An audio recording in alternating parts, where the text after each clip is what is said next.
Signal मिलते ही train ने धीरे धीरे स्टेशन छोड़ना शुरू कर दिया। चाय, समोसे और दूसरी चीजें बेचने वालों की आवाजें ट्रेन की स्पीड के साथ तेज होने लगी, जबकि ट्रेन की फर्स्ट क्लास की बोगी में बैठा हुआ विवान अपनी नॉवेल में इतना डूबा हुआ था कि उसे ट्रेन के रुकने या फिर से चल पड़ने का अंदाजा तक नहीं हुआ। मुंबई का रहने वाला तकरीबन 30-32 साल का विवान पिछले कुछ सालों से एक्टिंग प्रोफेशन में था और कई अच्छे शोज करने के बाद अब वो एक वेल नोन टीवी स्टार बन चुका था। शांत मिजाज का विवान अपने काम से काम रखने वाला इंसान था, मगर उसे अंदाजा भी नहीं था कि आज कोई अजनबी उसकी पुरसुकून जिंदगी में ऐसा तूफान बनकर आने वाला है जो सब कुछ बर्बाद कर देगा।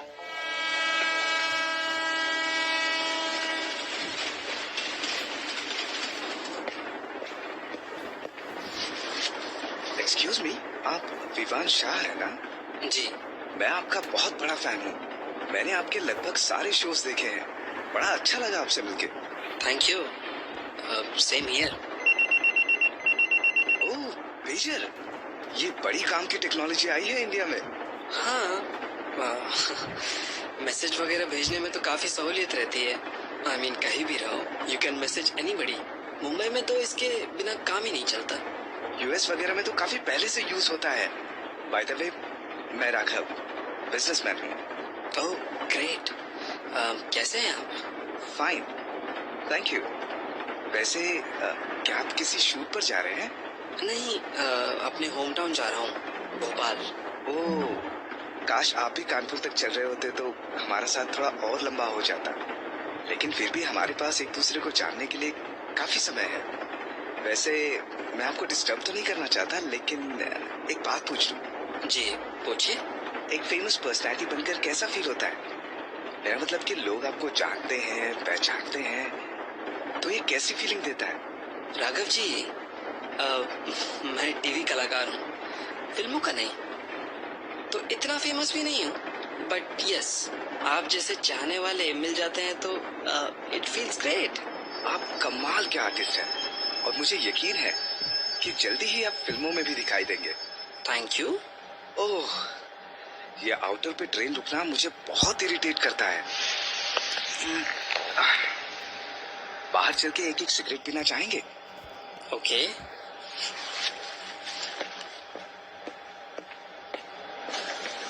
ओह, मैं शायद लाइटर नहीं लाया। आपके पास होगा क्या? हाँ, ये लीजिए।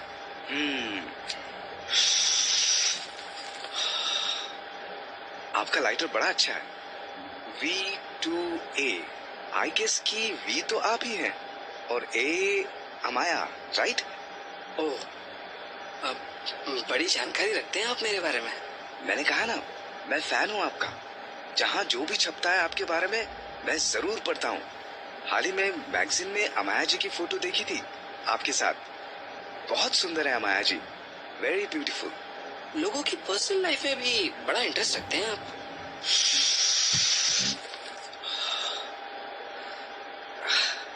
सब लोगों की नहीं, बस कुछ एक की जिन्हें मैं पसंद करता हूँ। लेकिन हाँ, जो मुझे पसंद है, मैं उनकी प्रोफेशनल से लेकर पर्सनल लाइफ तक सबकी खबर रखता हूँ। आप मुझे कुछ भी पूछ सकते हैं, जैसे कि कौन किससे शादी करने वाला है अपनी वाइफ से डिवोर्स मिलने के बाद। शायद आपका इंटरेस्ट लोगों की प्रोफेशनल लाइफ से ज्यादा उनकी पर्सनल लाइफ में रहता है। ओह, आई एम सॉरी, मुझे इतना पर्सनल भी नहीं होना चाहिए था। मैं बहुत ज्यादा बोल जाता हूँ कभी कभी। I am really sorry for that. It's okay. वैसे शादी कब कर रहे हैं आप लोग? सॉरी? मतलब आप और अमाया जी शादी कब कर रहे हैं? मैंने मैगजीन में ही पढ़ा था कि आप दोनों जल्द ही शादी करने वाले हैं। शायद आपको नहीं पता है कि मैं ऑलरेडी मैरिड हूँ। ओह यस, मीरा जी से ना? मैं जानता हूँ, और ये भी जानता हूँ कि आप उनसे डिवोर्स लेने वाले हैं, इसलिए जा रहे हैं ना आप भोपाल। अंदर चलें? हाँ sure. I am very sorry, मैं बहुत ज्यादा बोलता हूँ। वैसे यूं अचानक आपसे मुलाकात होना रियली एक्साइटिंग। बड़ा अच्छा लगा आपसे मिलके। जी, मुझे भी। दरअसल विवान को ये मिस्टीरियस इंसान बिल्कुल भी समझ में नहीं आ रहा था और वो उससे पीछा छुड़ाने के लिए पूरी कोशिश भी कर रहा था, पर वो मिस्टीरियस इंसान राघव इतनी आसानी से किसी को छोड़ने वाला नहीं लगता था। विवान फिर से कुछ देर के लिए अपनी नॉवेल में डूब गया और राघव एक मैगजीन के पन्ने पलटने लगा। विवान अमाया से एक शूट पर मिला था और उसके बाद से अमाया विवान की जिंदगी का हिस्सा बन गई थी और फिर जल्दी ही विवान ने तय कर लिया कि वो अपनी आगे की जिंदगी अमाया के साथ बिताना चाहेगा। राघव ने सही गेस किया था। विवान अपनी वाइफ मीरा से डिवोर्स की बात करने के लिए भोपाल जा रहा था ताकि डिवोर्स के बाद वो सुकून से अमाया के साथ रह सके, मगर उसे इस बात का जरा भी अंदाजा नहीं था कि भोपाल तक की उसकी ये जर्नी उसके लिए कितनी खौफनाक होने वाली थी।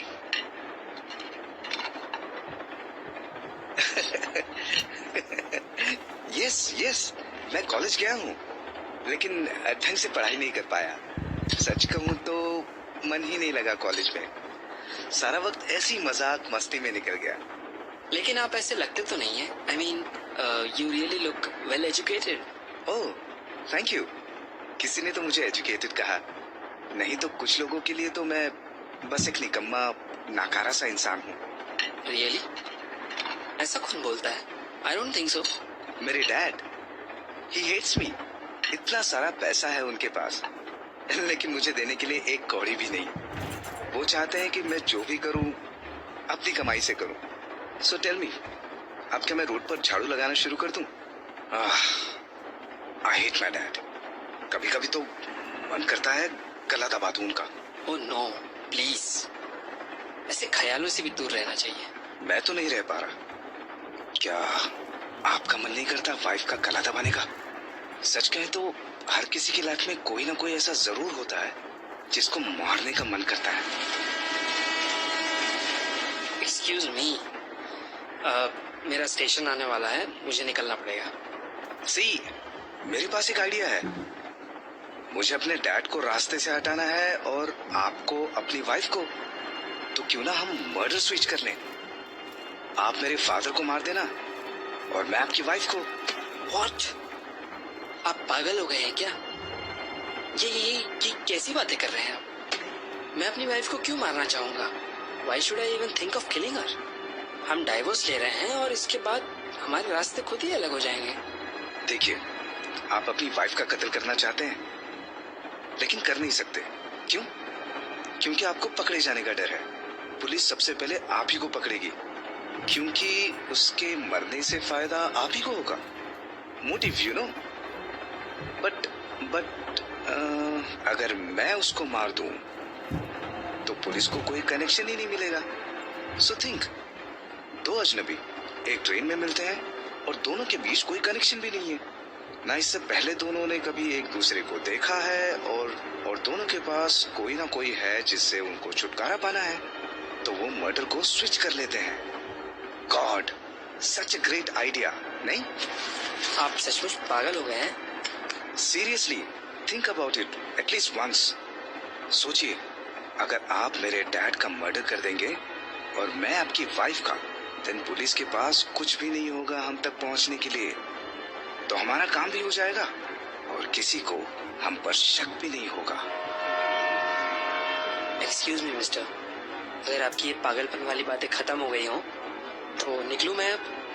Bye, it was really nice meeting you. Think about it mister Vivaan, ये बेस्ट ऑप्शन है। Goodbye. हाँ, आई कांट अंडरस्टैंड कि मर्डर से लोग इतना घबराते क्यों हैं। ओह, ये अपना लाइटर तो यहीं भूल के चला गया। दे देता हूं जाके। या शायद नहीं, ये मेरे बड़े काम आ सकता है। Mister V2A।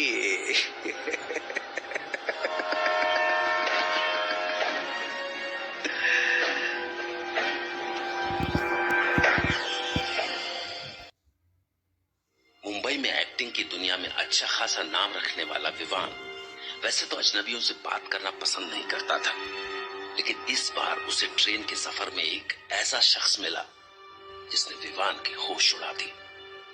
हाँ, विवान अपनी वाइफ से छुटकारा जरूर पाना चाहता था, लेकिन वो उसका मर्डर करने के बारे में तो सपने में भी नहीं सोच सकता था। दरअसल ट्रेन में मिले एक अजनबी राघव ने उसे मर्डर स्वैप करने का शॉकिंग आइडिया दिया। मतलब वो विवान की वाइफ का मर्डर कर देगा और बदले में विवान को उसके फादर का मर्डर करना होगा। विवान को समझ में नहीं आया कि उसके इस पागलपन वाले आइडिया का रिस्पॉन्स क्या दे। खैर, भोपाल स्टेशन आते ही विवान ट्रेन से उतर गया, लेकिन गलती से वो अपना लाइटर ट्रेन में ही भूल गया, जो अब राघव के हाथ लग चुका था। विवान को बिल्कुल भी अंदाजा नहीं था कि उसके साथ अब क्या होने वाला था। स्टेशन से निकलकर वो अपनी वाइफ मीरा से मिलने के लिए उसके कॉलेज जा पहुंचा, जहां वो केमिस्ट्री के प्रोफेसर थी। कौन सा कैबिन है इसका? हाँ, ये रहा। बिजी? नो, आज एक ही लेक्चर था, खत्म हो गया। बैठो, चाय कॉफी कुछ। जिस काम के लिए आए हैं उसकी बात कर ले। बड़ी जल्दी है तुम्हें डिवोर्स की। क्यों, तुम्हें नहीं है? कॉल करके तुमने ही बुलाया था मुझे यहाँ पे। लॉयर से कितने बजे मिलना है? You are looking handsome today. इस सब के लिए अब बहुत देर हो चुकी है। पैसे लाए हो? तुम्हें आइडिया होगा लॉयर्स कितना चार्ज करते हैं यहाँ के। हाँ, ये लो। Thank you. वैसे भी मैंने काफी टाइम से शॉपिंग नहीं की थी। मतलब तुम कहना क्या चाहती हो? सॉरी, मैं तुम्हें डिवोर्स नहीं देने वाली। Are you mad? मैं इतनी दूर से अपना शूट छोड़ के तुम्हारी ये बकवास सुनने के लिए नहीं आया हूँ। और शुरू किसने किया था? तुमने। तुम्हें चाहिए था डाइवोर्स मुझसे। मैंने नहीं बोला था पहले, तुम ही ने बोला था। हाँ, तो अब मैंने मन बदल लिया। तब चाहिए था डिवोर्स, अब नहीं चाहिए। एक्चुअली अभी मैंने तुम्हारे साथ मुंबई शिफ्ट होने का डिसाइड कर लिया है। हम लोग अब साथ में ही रहेंगे। अच्छा रहेगा ना? लेकिन मुझे नहीं रहना तुम्हारे साथ। क्यों? अमाया से शादी करने का प्लान है क्या? मैगजीन में गॉसिप पढ़ने का मुझे भी शौक है। तुम्हें क्या हो गया है? मैं यहाँ इतनी दूर से डाइवोर्स के लिए आया था, ये बकवास सुनने के लिए नहीं आया हूँ। ये बकवास नहीं, सच है। I am not giving you a divorce. और अब तुम जा सकते हो। I have some other work to do.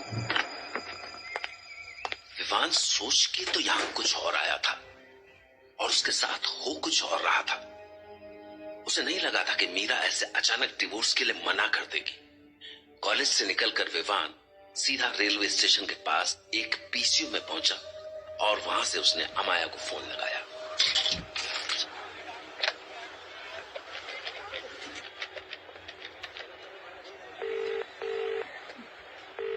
Hello Amaya. Hello Vivaan, पहुंच गए तुम? क्या हुआ, हो गया डिवोर्स? नहीं, उसने धोखा दे दिया है मुझे। अब वो डाइवोर्स नहीं दे रही है मुझे, उसे अब मेरे साथ रहना है। व्हाट? लेकिन उसने तो खुद तुम्हें कॉल करके बुलाया था, राइट? हाँ, राइट। लेकिन अब उसे नहीं चाहिए डाइवोर्स। पता नहीं क्या पागलपन सवार है उस पे। I don't know. तो अब क्या करेंगे हम? I don't know. मन तो कर रहा है कि गला दबा के मार डालू उसको। कमीनी, मुझसे गेम खेल रही है, मुझसे। लिसन, तुम्हारी आवाज साफ नहीं आ रही है। लिसन, यहाँ आ जाओ, फिर बात करते हैं आराम से। अभी तो कह रही थी कि आराम से बात करते हैं, और अब खुद कॉल कर दी। हाँ, बोलो। हेलो विवान जी, मैं राघव आपसे ट्रेन में मिला था। ओह, मिस्टर राघव, आपको कैसे पता कि मैं रेलवे स्टेशन के पास के पीसीओ पर हूँ? अरे विवान जी, ऐसे चौंक क्यों रहे हैं? मैंने बोला था ना, मैं जिनको पसंद करता हूँ उनके बारे में सारी इंफॉर्मेशन रखता हूँ। सो डिवोर्स हो गया आपका? मेरा डाइवोर्स हुआ नहीं हुआ, आपको इससे क्या मतलब है? ये मेरा पर्सनल मैटर है। ओह, मतलब उसने आपको डिवोर्स नहीं दिया? मुझे लग ही रहा था, इतने बड़े स्टार को कोई इतने आसानी से नहीं छोड़ने वाला। तो अब आप क्या करने वाले हैं? आपने मेरे आइडिया के बारे में कुछ सोचा? Murder swapping? मुझे आपसे कोई बात नहीं करनी है। Do you understand? विवान को समझ नहीं आ रहा था कि वो करे तो क्या करे। एक ओर तो वो अमाया को खोना नहीं चाहता था, वहीं दूसरी ओर मीरा उसे छोड़ नहीं रही थी। वो पूरी तरह से पहुंच चुका था। तो पीसीओ से निकलकर वो सीधा स्टेशन पहुंचा। मुंबई की ट्रेन कुछ ही देर में स्टेशन पर आने वाली थी। उसने तुरंत एक टिकट लिया और ट्रेन का इंतजार करने लगा। कुछ ही समय में ट्रेन प्लेटफॉर्म पर आ गई और विवान अपनी सीट पर बैठ गया। तो जहां विवान मुंबई के लिए रवाना हो रहा था, वहीं राघव मीरा का पता लगाने के लिए निकल चुका था। राघव एक जुनूनी इंसान था। वो जो ठान लेता था उसे हर हाल में करता था।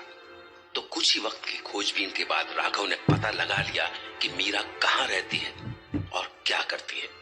उसने पहले मीरा को कॉलेज से फॉलो किया और फिर आकर उसके घर के बाहर खड़ा हो गया और सही मौके का इंतजार करने लगा। क्या मुसीबत है, ये तो तब से निकल ही नहीं रही। कॉलेज के बाद कहीं और नहीं जाना होता है इसको। अजीब औरत है।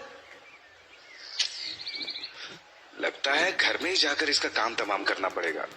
लेकिन अभी तो 8 ही बजे हैं। कम से कम 12 बजे तक तो रुकना ही पड़ेगा। ओह, ये तो शायद मीरा ही बाहर आ रही है और ये उसके दोस्त है शायद। कहीं घूमने जा रहे हैं ये सब।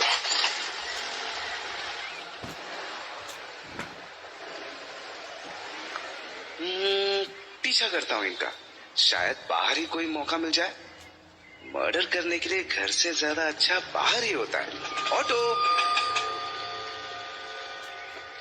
वो उस कार के पीछे ले लो भाई। कहाँ जा रही है ये कमीनी?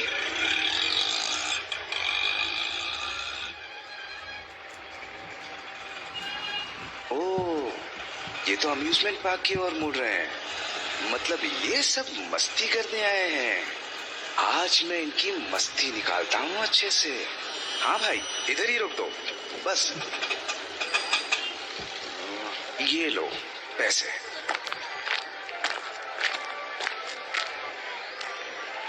ये तो काफी अच्छा पार्क है और बड़ा भी है। ये मीरा तो खुद ही मौत के कुएं में आ गई और मेरे लिए यहाँ से बच के निकलना तो सबसे आसान होगा। हाँ, कहाँ जा रहे हैं ये लोग? ओह, झूले पर बैठने जा रहे हैं शायद। नहीं, ये तो आगे निकल गए। ओह अच्छा, बोटिंग करने जा रहे हैं। चलो मैं भी थोड़ी नाव की सैर कर लेता हूँ। भाई एक टिकट देना।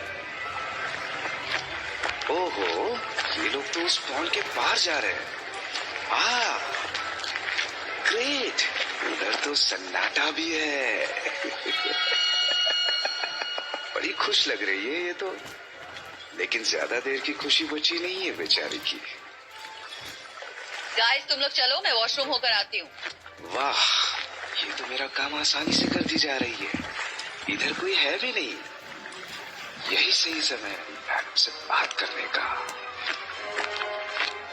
Hello Meera ji, how are you?